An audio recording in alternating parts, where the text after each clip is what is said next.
Hello बच्चों, let's see the question. An incompressible liquid flows through a horizontal tube as shown. Areas of tube is marked. Then the velocity v of the fluid is. बच्चों हमें यहाँ पर figure दी गई है. ये देखो आप, यहाँ पर इनपुट है और ये दोनों आउटपुट है.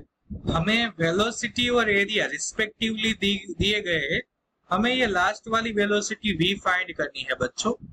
तो बच्चों हमें इसमें कौन सा वाला की कंसेप्ट यूज करना होगा, कौन सा वाला की कंसेप्ट इसमें फॉलो होगा बच्चों.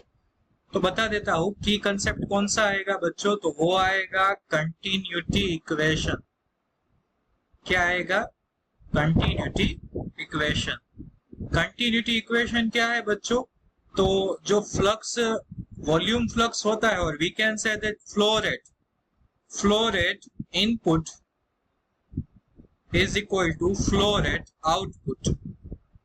क्लियर बच्चों? तो ये फॉर्मूला हम यूज करेंगे बच्चों. अब हम इसको फॉलो करते हैं बच्चों. तो क्वेश्चन में हमें क्या दिया गया है? तो क्वेश्चन में सबसे पहले गिवन डेटा में क्या दिया गया है बच्चों? तो आप देख सकते हो फिगर में A1 A है और V1 3 है.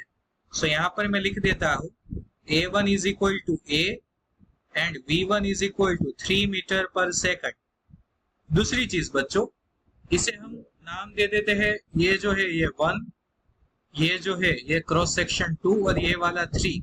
अब आप सेक्शन 2 के लिए देखो, एरिया A है और वेलोसिटी 1.5 है. So A2 is equal to A and velocity is equal to 1.5 metre per second. और थर्ड बच्चों, हमें एरिया 1.5 A है और वेलोसिटी फाइंड करनी है. So in this case area 3 is equal to 1.5 A. ये है हमारे पास 1.5 A और velocity V3 is equal to V, जो कि हमें फाइंड करनी है. अब बच्चों input is equal to output. आप देख सकते हो कि ये जो है ये इनपुट है और 2 और 3 जो है ये आउटपुट है. तो बच्चों हम यूज करेंगे की कंसेप्ट का. बराबर है बच्चों. तो using continuity equation,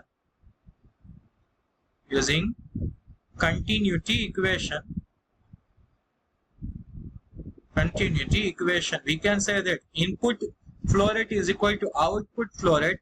A1 V1 is equal to A2 V2 plus A3 V3. Value substitute करेंगे हम, तो ये हो जाएगा 1.5 A.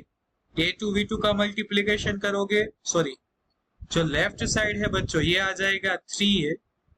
हमारे पास वेलोसिटी 3 है एंड एरिया A है, और यहाँ पर आ जाएगा 1.5 A और एरिया 3 जो है बच्चों वो भी है 1.5 A और वेलोसिटी V फाइंड करनी है. अब बच्चों ये कितना हो जाएगा? 1.5 A is equal to 1.5 A into V. So ये कैंसिल हो जाएगा बच्चों. वेलोसिटी मिलेगी 1 मीटर पर सेकंड. तो आप देख सकते हो बच्चों कि यहाँ पर हमें आंसर मिल गया है. अब ऑप्शन चेक करिए, तो 1 metre per second, option C. So बच्चों our key concept will lead us to the correct answer, option C, 1 meter per second. So I hope बच्चों you all understood it well. Best of luck.